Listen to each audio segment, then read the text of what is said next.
Hello everyone, this is Weird Worlds, Return to Infinite Space. I can't claim discovery of this one myself. I was tipped off to it by another YouTuber, much more well established than me, but that's beside the point. For those of you who may not have come across this yourselves, Weird Worlds, Return to Infinite Space is a game that I've been getting some enjoyment out of recently. It cost me $5.99 on Desura. It's $6.99 on Steam for some reason, continuing this recent trend of games being slightly cheaper on Desura for some reason. Although if you buy it on Desura, you also get access to the Steam version. So quite why you would ever buy it on Steam, I don't know. But that's not my business. Anyway, Weird Worlds, Return to Infinite Space, basically sets you out to explore the galaxy, more or less randomised galaxy, over the course of 10, 20 or 30 years, depending on your settings, and you basically have to make contact with alien civilizations, find crap, and that sort of thing. You'll see. As usual, the best way is going to be to show you. So here are our beginning settings. You may get the Morrowind references here. Yes, that is actually legitimately what I named stuff when I was playing it by myself off camera, because I've been thinking about Morrowind a lot recently. But yeah, you can rename your captain, you can rename your ship. I'll leave them as they are because I can't be bothered changing them right now. And you can choose from one of three types of ships, which will not only change the kind of gear you start out with. So for instance, if you choose this one on the right, the Terran Frigate, it's a warship, so it's better armed than the others. This one is a science ship, so it's less well armed but has other stuff to compensate. And this one, pirate ship, is kind of in the middle, bit of both. But it's not just that, it also changes your mission.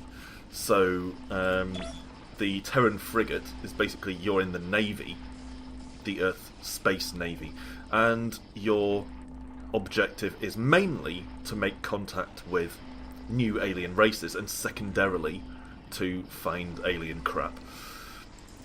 If you're in the science vessel, then again you're working for the Earth Navy, but you're a scientist and you're trying to learn about weird alien stuff that's out there. And if you're the pirate, then you're working freelance for some bigger pirate and you're basically trying to make money. So you're trying to bring stuff back that he can then sell on.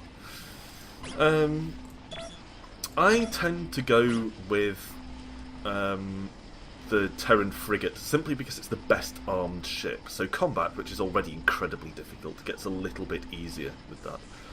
I tend to go for the largest map size because this doesn't have an ending as such. You're not trying to get to a particular place or defeat particular enemies or anything like that.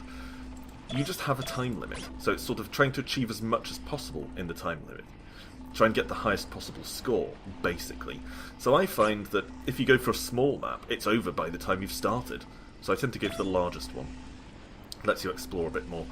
And then the others basically equate to difficulty. Nebula, if you fly through a nebula, it slows you down. So this will slow you down less if you have it on this setting.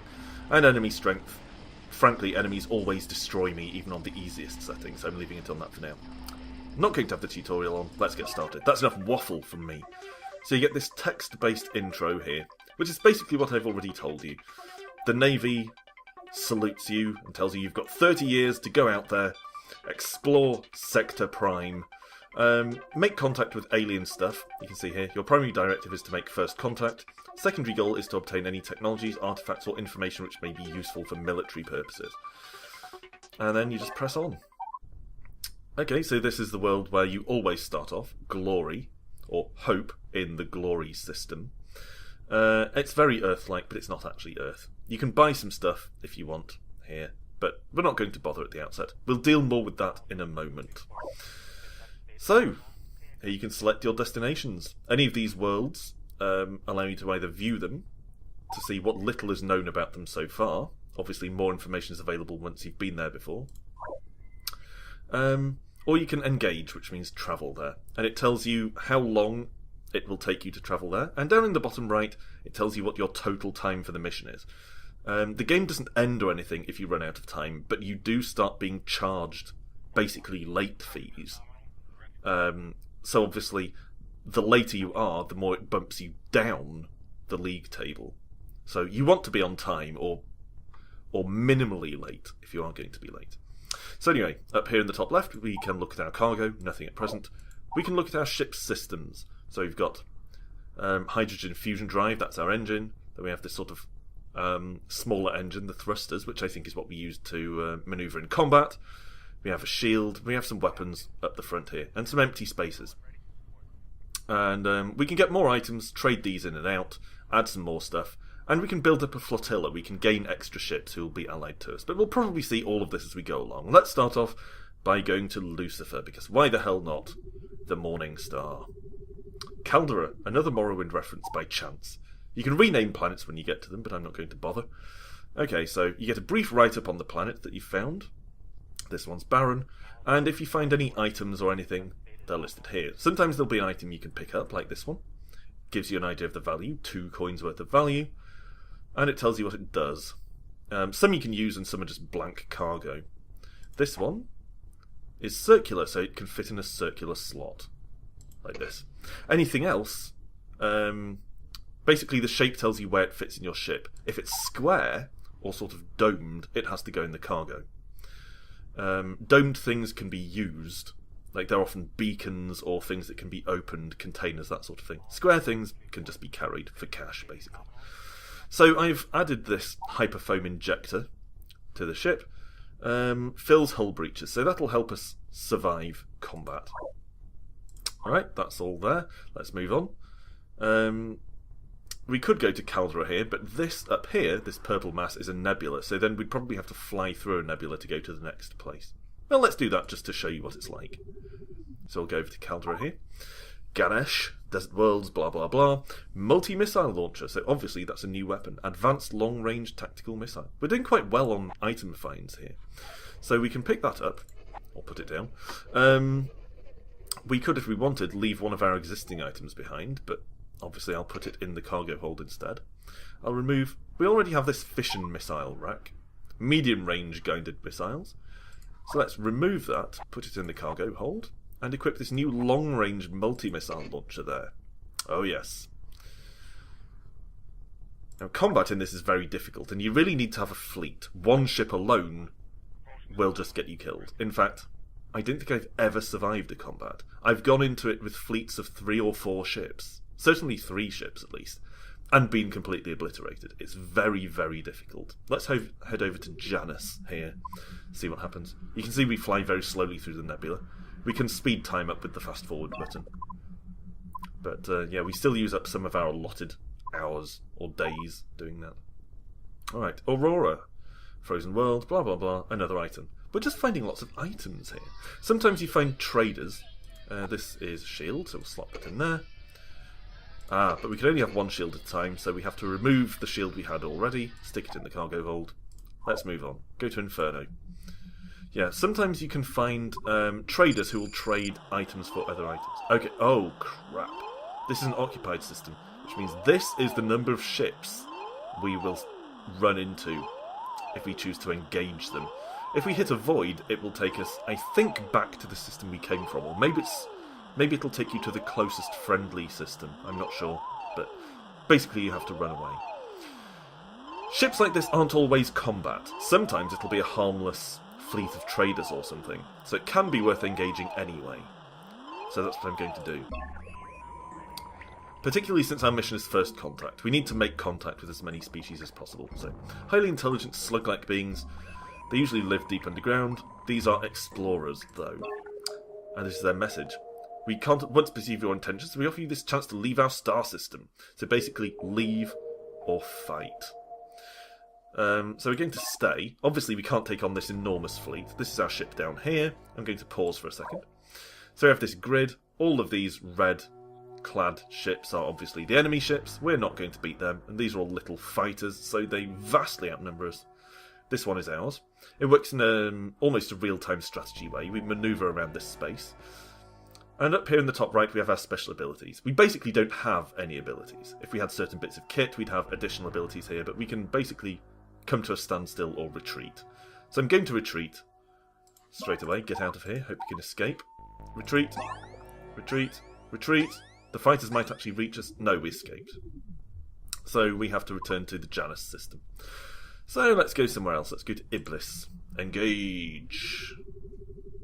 Here we go. You can see we're down to just under 7,000 days already, so we're already a long way into the mission. We found a crystal fish. That's square, so it's just a bit of cargo for money. Let's go to Annex. Okay, Rogue Freebooter, which basically is someone you can hire. You see there's a hire button, and you have to give them a bit of equipment or cargo or something in order for them to join your flotilla. Some things they won't accept, some things they will happily accept, and some they will reluctantly accept. So you have to drag things here and it'll say whether they're willing to accept it. Let's try giving them this shield that we're not using. The mercenary's pleased with the choice. Excellent. So we'll accept that. And now you can see up here we have our ship and this new ship that's joined us as well. So we can equip things on there too.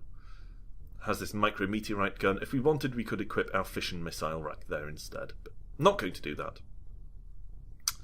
So now we have 2 ships if we go into combat. Let's move on. Let's go to... Oh god, I don't know what that is. Let's view it. A black hole. We don't want to fly into a black hole, so let's go to Ceres just here. So I think you get the idea of how this works. You haven't seen much in the way of certain types of encounters. That's just cargo, toy robot. I like to read the write-ups of them, because they can be entertaining or sometimes interesting. That one's not very exciting, but sometimes they can be quite humorous. But yeah, I think you get roughly the idea of how this works. Oh god, occupied. 1 ship. Again, even with 3 ships against 1, I've never succeeded in battle. But let's give it a try. We have a miniature flotilla. Oh no, it's not going to be combat, it's the Clackar. The Clackar are traders. We wish to parley with your humble race. So here on the planet, we found this crap, as usual. Ah, here's a domed item. This domed item is a Clackar beacon that we can use to summon the Clackar if we want to trade. This one is a Melodium Chronograph. You can spin an assortment of cones, produces music, blah blah blah. So you can use that by hitting use. The soothing melodies of the chronograph lull the crew to sleep. You wake up a year later! So that's actually cost us a year. What a gamble. Okay.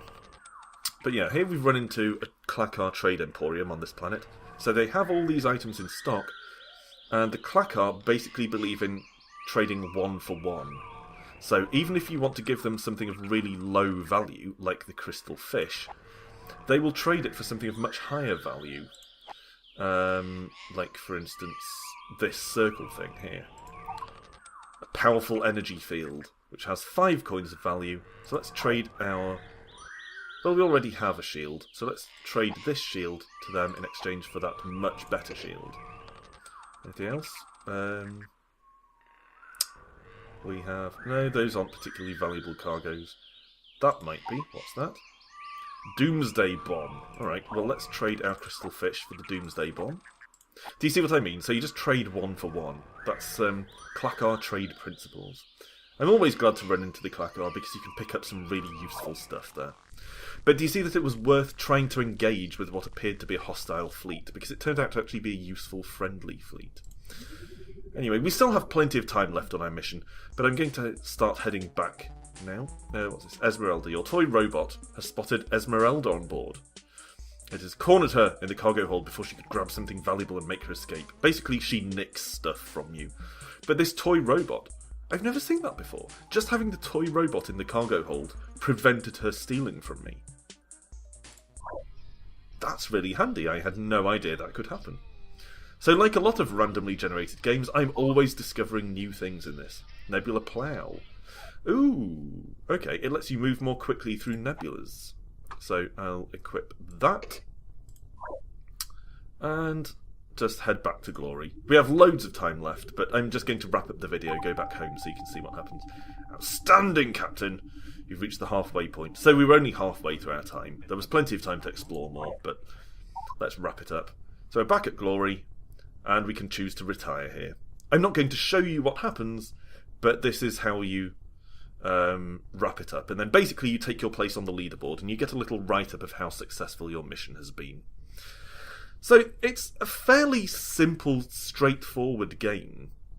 And you haven't seen much in the way of combat simply because I always get my ass handed to me. But there is quite a lot on offer here, and it's only $5.99, or $6.99 if you want to buy it from Steam. But again, if you buy it from Desura for $5.99, you get the Steam version as well anyway, so why not do that? I'll link to the places to buy it in the description below. If this seems remotely up your street, then maybe it is. I like this kind of space exploration, vaguely strategy-ish thing. It reminds me a bit of Flotilla, FTL, that kind of thing. So I've been enjoying it. I probably wouldn't want to pay more than about $5 or $6.99 for it, but I feel like I'm getting my money's worth out of it. So this has been Weird Worlds: Return to Infinite Space. Bit of space exploration, trading, and combat. As usual, thanks for watching. Rejoin me the next time when I'll have more game-related things to tell you about. Bye for now.